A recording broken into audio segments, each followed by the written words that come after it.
Invest Karnataka 2025 2025 February 12, 13, 14ಕ್ಕೆ ಐತಿಹಾಸಿಕ ಬೆಂಗಳೂರು ನಗರದಲ್ಲಿ ಇವತ್ತು ನಾವು ಜರುಗ್ತಾ ಇದ್ದು ಆ ಹೆಸರಲ್ಲಿ ಇವತ್ತು ಒಂದು ದೆಹಲಿಯಲ್ಲಿ ರೋಡ್ ಶೋ ಅನ್ನು ಇವತ್ತೊಂದು ಸಹ ನಾವು ಕೈಗೊಂಡಿದ್ದೇವೆ.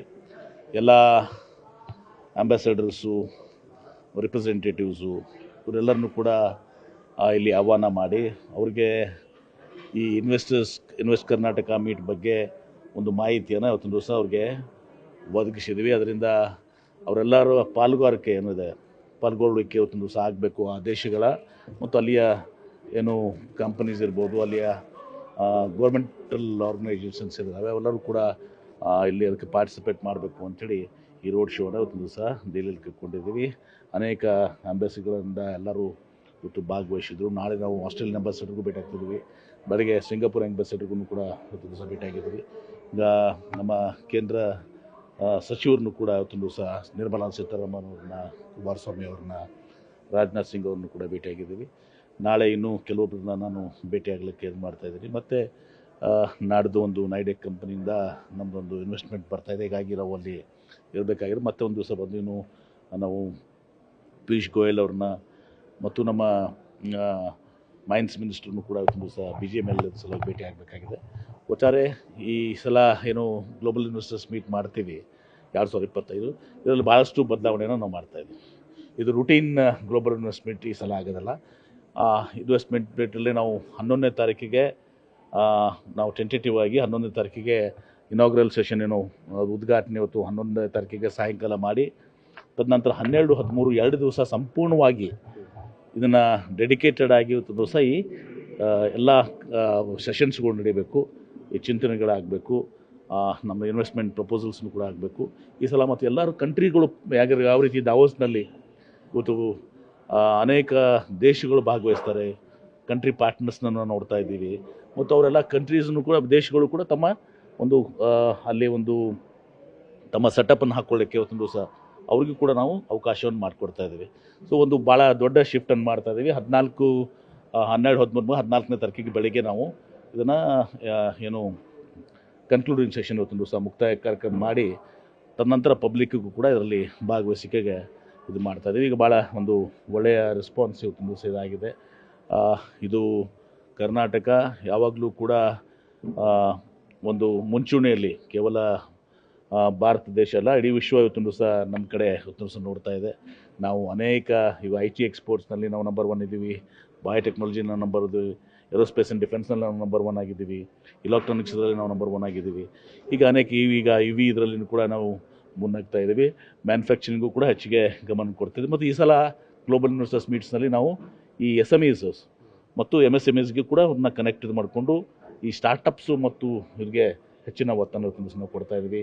ಅಲ್ಲಿ ಚಾಲೆಂಜ್ ಮಾಡ್ಕೊಂಡು $1 ಲಕ್ಷ ಪ್ರೈಸ್ ಮನಿನೂ ಕೂಡ ಇವತ್ತು ದಿವಸ ನಾವು ಈ ಇವೆಂಟ್ಸ್ಗೆ ನಾವು ಇವತ್ತು ದಿವಸ ಪ್ರೈಸ್ ಮನಿನೂ ಕೂಡ ಕೊಡ್ತಾ ಇದ್ದೀವಿ, ಅದು ಇಂಡಸ್ಟ್ರಿ ಪಾರ್ಟಿಸಿಪೇಷನ್ನಿಂದ. ಹೀಗೆ ಭಾಳ ಒಂದು ವಿಭಿನ್ನ ರೀತಿಯಲ್ಲಿ ಮತ್ತು ನಮ್ಮ ಕರ್ನಾಟಕದ ನಮ್ಮದೇನು ಪೊಸಿಷನ್ ಇದೆ ಆ ಪೊಸಿಷನನ್ನು ಮತ್ತಷ್ಟು ಎಲಿವೇಟ್ ಮಾಡಬೇಕು, ಮತ್ತಷ್ಟು ಎತ್ತರಕ್ಕೆ ಒಯ್ಯಬೇಕು ಅನ್ನೋ ದೃಷ್ಟಿಯಿಂದ ಈ ಒಂದು ಗ್ಲೋಬಲ್ ಇನ್ವೆಸ್ಟರ್ಸ್ ಮೀಟ್ ಇವತ್ತು ದಿವಸ ನಾವು ವಿಭಿನ್ನ ರೀತಿಯಲ್ಲಿ ಇವತ್ತು ದಿವಸ ಮಾಡಲಿಕ್ಕೆ ನಾವು ಉದ್ದೇಶಪಟ್ಟಿದ್ದೀವಿ. ಕೇವಲ ಇದು ಪ್ರತಿ ವರ್ಷ ಏನು ಗ್ಲೋಬಲ್ ಇನ್ವೆಸ್ಟರ್ಸ್ ಮೀಟ್ ಆಗಬಾರ್ದು. ನಾವು ಈಗಾಗಲೇ ಹೇಳಿದ್ದು ತಾವು ನೋಡಿದ್ದೀರಿ, ಅದ್ರ ರಿಯಲೈಸೇಷನ್ ಕೂಡ ಆಗಬೇಕು. ನಾವೇನು ಗ್ಲೋಬಲ್ ಇನ್ವೆಸ್ಟರ್ಸ್ ಮೇಲೆ ಕಮಿಟ್ಮೆಂಟ್ ಆಗ್ತವೆ ಅದು ಟ್ರಾನ್ಸ್ಲೇಟ್ ಆಗಬೇಕು.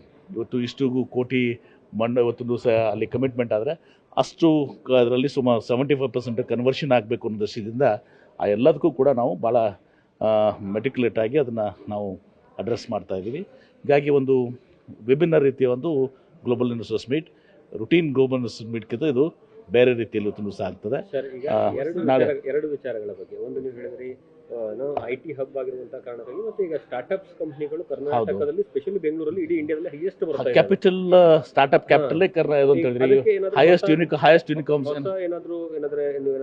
ನಾವೀಗ ಅದಕ್ಕೆ ಸ್ಟಾರ್ಟ್ಅಪ್ ನಾವು ಇದನ್ನೇ ವೆಂಚುರೈಸ್ ಮಾಡ್ತಾ ಇದೀವಿ. ಈಗ ವೆಂಚುರೈಸ್ ಮಾಡಿ ಅವ್ರಿಗೆ ಪ್ರೈಸ್ ಮನಿನೂ ಕೂಡ $1 ಲಕ್ಷ, ಅದು ಕೂಡ ಇತಿಹಾಸದಲ್ಲಿ ಭಾರತ ದೇಶದ ಇತಿಹಾಸ ಕೂಡ ಕೊಟ್ಟಿಲ್ಲ, ಅಷ್ಟು ಇದನ್ನು ಕೊಡ್ತಾ ಇದ್ದೀವಿ. SME ಕನೆಕ್ಟ್ನು ಕೂಡ, ಯಾಕಂದರೆ ನಮ್ಮ SMEಸು ನಮ್ಮ ಏನು ಈ ಕಾಂಪೋನೆಂಟ್ ಮ್ಯಾನುಫ್ಯಾಕ್ಚರಿಂಗು, ಬಿಡಿಭಾಗಗಳ ಉತ್ಪಾದನೆ, ಇದು ಬಹಳಷ್ಟು ನಮಗೆ ಎಂಪ್ಲಾಯ್ಮೆಂಟನ್ನು ಕೊಡ್ತವೆ. ಬೃಹತ್ ಕೈಗಾರಿಕೆ ಎಷ್ಟು ಮಹತ್ವ ಅದೇ ಇನ್ವೆಸ್ಟ್ಮೆಂಟಿಗೆ, ಆದರೆ ಎಂಪ್ಲಾಯ್ಮೆಂಟ್ ಜನ್ರೇಷನ್ಗೆ ನಮ್ಮ small scale industries, medium scale industries ಅವು ಭಾಳ ಮಹತ್ವ ಪಡ್ಕೋತಾವೆ. ಅವೇ ಇವತ್ತು ಜಗತ್ತಿನಾದ್ಯಂತ ಇವತ್ತು ನಮಗೆ ಉದ್ಯೋಗವನ್ನು ಕೊಡುವಂಥದ್ದು ಹೆಚ್ಚಿನ ಪ್ರಮಾಣದಲ್ಲಿ. ಈಗ ಸೆಮಿಕಂಡಕ್ಟರ್ ಬಗ್ಗೆ ಏನಾದರೂ ನಾವು ಸೆಮಿಕಂಡಕ್ಟರ್ ಬಗ್ಗೆ ನಾವು ಈಗಾಗಲೇ ನಾವು ಅನೇಕ ಇಂಡಸ್ಟ್ರೀಸ್ ನಮ್ಮ ಕಡೆ ಇವತ್ತು ಸಹ ಬರ್ತಾ ಇದ್ದಾವೆ. ಇವತ್ತು ನಾವು ಕೇಂದ್ರ ಕೈಗಾರಿಕಾ ಸಚಿವರಿಗೂ ಕೂಡ ಮಾತನಾಡಿದ್ದೀವಿ. ಇವತ್ತು ಅನೇಕ ಕಂಪನಿ ನಮ್ಮಲ್ಲಿ ಬಂದಿದ್ದಾವೆ. ಕೇಂದ್ರ ಸರ್ಕಾರ ಇವತ್ತು 50% ಇನ್ಸೆಂಟಿವ್ ಕೊಡ್ತಾ ಇರೋದ್ರಿಂದ ಅನೇಕ ಕಂಪನೀಸ್ ನಮ್ಮಲ್ಲಿ ಬಂದಾಗೂ ಕೂಡ ಬೇರೆ ಕಡೆ ಇವತ್ತು ಕಾರಣಾಂತರದಿಂದ ನಾನು ಅದನ್ನು ಈಗ ಅದು ಮಾಡಲಿಕ್ಕೆ ಹೋಗೋದು ಅದೆಲ್ಲವನ್ನು ಅವ್ರಿಗೆ ವಿವರಿಸಿದ್ದೀನಿ. ಅವರು ಕೂಡ ಹೇಳಿದ್ದಾರೆ, ನಾನು ಕೂಡ ಸಪೋರ್ಟ್ ಮಾಡ್ತೀನಿ ಸೆಮಿಕಂಡಕ್ಟರ್ ಇಂಡಸ್ಟ್ರಿಗೆ. ನಾವು ಇನ್ಸೆಂಟಿವ್ಸ್ ಏನಿದೆ ಈಗ ಕೇಂದ್ರ ಸರ್ಕಾರ 50% ಇನ್ಸೆಂಟಿವ್ ಏನು ಕೊಡ್ತಾರೆ, ರಾಜ್ಯ ಸರ್ಕಾರನೂ ಕೂಡ ನಾವು ನಮ್ಮ 20%, 25%, 30% ಇನ್ಸೆಂಟಿವ್ಸನ್ನು ನಾವು ಕೊಡಲಿಕ್ಕೆ ತಯಾರಿದ್ದೀವಿ ಅನ್ನೋದನ್ನು ಕೂಡ ನಾವು ಇವತ್ತು ಹೇಳಿದ್ವಿ. ಡೀಟೇಲ್ ಆಗಿ ನಾಳೆ ಪ್ರೆಸ್ ಕಾನ್ಫರೆನ್ಸ್ನಲ್ಲಿ ಮಾತಾಡ್ತೇನೆ. ಈಗ ಪ್ಲೀಸ್ 2020 24 ವರೆಗೆ ಬಂದಿರತಕ್ಕಂತಹ ಬಹಳಷ್ಟು ಗ್ಲೋಬಲ್ ಕಂಪನಿಗಳು ಅದೆಲ್ಲವನ್ನು ಬಟ್ ಯಾವುದೂ ಸಹಿತ ಇಂಪ್ಲಿಮೆಂಟಿಂಗ್ ಅದನ್ನು ನಾಳೆ ಹೇಳ್ತೀನಿ ನಾನು ನಿಮಗೆ. ಅದಕ್ಕೆ ಹೇಳಿದ್ದೀನಿ ನಾಳೆ ಪ್ರೆಸ್ ಕಾನ್ಫರೆನ್ಸ್ ಕರೆದಿದ್ದೀನಿ. ನಾನು ಅದೇ ಹೇಳ್ತೀನಿ, ಅದು ರಿಯಲಿಸ್ಟಿಕ್ ಆಗಬೇಕು. 2025ದಲ್ಲಿ ಏನಾಗಿದೆ ಅಲ್ಲಿನೂ ಕೂಡ ಈ ಗ್ರೀನ್ ಹೈಡ್ರೋಜನ್ ಬಿಟ್ಟು ಉಳಿದಿದ್ದೆಲ್ಲ ರಿಯಲೈಸ್ ಆಗಿದ್ದಾವೆ. ನಮ್ಮ ಮನೆಯೂ ಕೂಡ ಒಂದು ಇದನ್ನು ಕೊಟ್ಟೆ. ಗ್ರೀನ್ ಹೈಡ್ರೋಜನ್ಗೆ ಏನಾಗಿದೆ 1.5 ಲಕ್ಷ ಕೋಟಿ ಗ್ರೀನ್ ಹೈಡ್ರೋಜನ್ಗೆ ಇವತ್ತೊಂದು ದಿವಸ ಕಮಿಟ್ಮೆಂಟ್ ಆಗಿತ್ತು. ಆದರೆ ನಮ್ಮಲ್ಲಿ ಪೋರ್ಟ್ ಆಕ್ಸೆಸ್ಸು ಮತ್ತು ಅದು ಇನ್ಫ್ರಾಸ್ಟ್ರಕ್ಚರ್ ಎಲ್ಲದರಿಂದ ಸ್ವಲ್ಪ ಆ ಗ್ರೀನ್ ಹೈಡ್ರೋಜನ್ ಕಂಪ್ನೀಸ್ ಯಾವುದೋ 1.5 ಲಕ್ಷ ಕೋಟಿ ಯಾವುದೂ ಕೂಡ ಬಂದಿಲ್ಲ ಅದನ್ನು. ಹೀಗಾಗಿ ನಾವು ನಿನ್ನೆ ಸೋಮಣ್ಣ ಅವ್ರ ಜೊತೆ ಕೂಡ ಮೀಟಿಂಗ್ ಮಾಡಿದ್ದೀವಿ. ಇವತ್ತು ಹಾಸನ್, ಮಂಗಳೂರು, ಆಮೇಲೆ ಹುಬ್ಳಿ, ಅಂಕೋಲಾ ಎಲ್ಲನೂ ಕೂಡ ಇಂಡಸ್ಟ್ರೀಸ್ ಪೋರ್ಟ್ ಡೆವಲಪ್ಮೆಂಟ್ ಆಗಬೇಕು. ನಮ್ಮ ಸೆಮಿಕಂಡಕ್ಟರ್ಸ್ಗೆ ಮತ್ತು ಗ್ರೀನ್ ಹೈಡ್ರೋಜನ್ ಪ್ರಾಡಕ್ಟ್ಸ್ ಬರಲಿಕ್ಕೆ ಅಲ್ಲಿ ಅನುಕೂಲ ಆಗಬೇಕು ಅಂತೇಳಿ ನಿನ್ನೆ ಅದನ್ನು ಕೂಡ ಮಾಡಿದ್ದೀವಿ. ಈಗ ಭಾಳ ಬದಲಾವಣೆಗಳನ್ನ ಇವತ್ತು ತರ್ತಾ ಇದ್ದೀವಿ. ಲ್ಯಾಂಡ್ ಬ್ಯಾಂಕ್ನಲ್ಲಿ ಕೂಡ ನಾನು ಇವತ್ತು ಬೆಂಗಳೂರಿಗೆ ಎಲ್ಲ ಇಂಡಸ್ಟ್ರಿಯಲ್ ಪಾರ್ಕ್ಸ್ಗೆ ಮತ್ತು ಇನ್ನಿತರ ರಾಜ್ಯದ ಇಂಡಸ್ಟ್ರಿ ಪಾರ್ಕ್ಸ್ಗೆ ಡೆಡಿಕೇಟ್ ಆಗಿ ಸಪ್ರೇಟಾಗಿ ಕುಡಿ ನೀರಿನ ಇದು ವಾಟರ್ ಸಪ್ಲೈನ ಕೊಡ್ತಾ ಇದ್ದೀವಿ. ಸಪ್ರೇಟ್ ಲೈನಿಗೆ 2,000 ಕೋಟಿ ನಾವು ಬೆಂಗಳೂರು ಇದಕ್ಕೆ ಖರ್ಚು ಮಾಡ್ತಾ ಇದ್ದೀವಿ. ಅದೇ ರೀತಿ ಹುಬ್ಳಿ, ಧಾರವಾಡ, ಬೆಲ್ಗಾಮು ಎಲ್ಲ ಕಡೆ ವಿಜಯಪುರ ಎಲ್ಲ ಕಡೆನೂ ಕೂಡ ನಾವು ಭಾಳಷ್ಟು ಬದಲಾವಣೆ ತರ್ತಾ ಇದ್ದೀವಿ. ಈಗ ನಮ್ಮ ಏನು ಅಕ್ವಿಷನ್ಗಿದೆ ಅಲ್ಲ, ರೈತರಿಗೆ ಹಣ ಪಾವತಿಸಬೇಕು ಕಾಂಪನ್ಸೇಷನ್, ಅದಕ್ಕೆ ತ್ವರಿತಗತ ಆಗಬೇಕಂತೇಳಿ ನಾವು ಒಂದು 5,000 ಕೋಟಿ ರೂಪಾಯಿ ಒಂದು ದಿವಸ ಲೋನ್ ಕಡೆ ಒಂದು ದಿವಸ ತೊಗೊಳಿಕ್ಕೆ ಆರ್ಥಿಕ ಇಲಾಖೆ ಚರ್ಚೆ ಮಾಡಿದ್ದೀವಿ. ಅದನ್ನು ಕೂಡ ಅವರು ನೀಡ್ತಾ ಇದ್ದಾರೆ. ಇದೆಲ್ಲ ಕ್ವಶನ್ಗಳನ್ನು ನಾಳೆ ನಿಮ್ಗೆ ಹೇಳ್ತೀನಿ. ಒಟ್ಟಾರೆ ಈ ಗ್ಲೋಬಲ್ ಇನ್ವೆಸ್ಟರ್ಸ್ ಮೀಟ್ ಏನು 2025 ಆಗುತ್ತೆ, ಇದು ರುಟೀನಾಗಿ ಏನು ಪ್ರತಿ ಬಾರಿ ನಡೆದಂಥ ಗ್ಲೋಬಲ್ ಇನ್ವೆಸ್ಟರ್ಸ್ ಮೀಟ್ ಆಗಲ್ಲ. ಬಹಳಷ್ಟು ಬದಲಾವಣೆಗಳು ನೋಡಿದ್ರಿ. ಸ್ಟಾರ್ಟಪ್ಪು, SME ಕನೆಕ್ಟು, ವೆಂಚೂರೈಸ್ ಎಲ್ಲನೂ ಕೂಡ ಇವತ್ತು ಮಾಡಿ ಇದನ್ನು ಭಾಳ ವಿಭಿನ್ನ ರೀತಿಯಲ್ಲಿ ಇವತ್ತು ಬೇರೆ ದೇಶಗಳು ಕೂಡ ಇಲ್ಲಿ ಪಾರ್ಟಿಸಿಪೇಟ್ ಆಗಬೇಕು. ನಮ್ಮ ಜೊತೆ ಅವರು ಅದರಲ್ಲಿನೂ ಕೂಡ ಭಾಗವಹಿಸ್ಕೋಬೇಕು. ಗ್ಲೋಬಲ್ ಇನ್ವೆಸ್ಟರ್ಸ್ ಮೀಟ್ ಕೂಡ ಸಿಂಗಾಪುರ್ನವರು ಕೂಡ ಭಾಳ ಮುಕ್ತವಾಗಿ ಇವತ್ತೊಂದು ಹೇಳಿದ್ದಾರೆ. ಇವತ್ತೊಂದು ಇದೆಲ್ಲವೂ ಕೂಡ ಎಲ್ಲ ದೇಶಗಳನ್ನ ಅಪ್ರೋಚ್ ಮಾಡ್ತೀವಿ. ಯಾವ ದೇಶಗಳನ್ನ ಬಿಡಲಿಕ್ಕೆ ಬರೋದಲ್ಲ, ಎಲ್ಲರನ್ನೂ ಅಪ್ರೋಚ್ ಮಾಡ್ತಾ ಇದ್ದೀವಿ. Thank you. ನ್ಯೂಸ್ ಫಸ್ಟ್ ನಿರ್ಭೀತಿಯಿಂದ ನಿಮ್ಮ ಪರವಾಗಿ.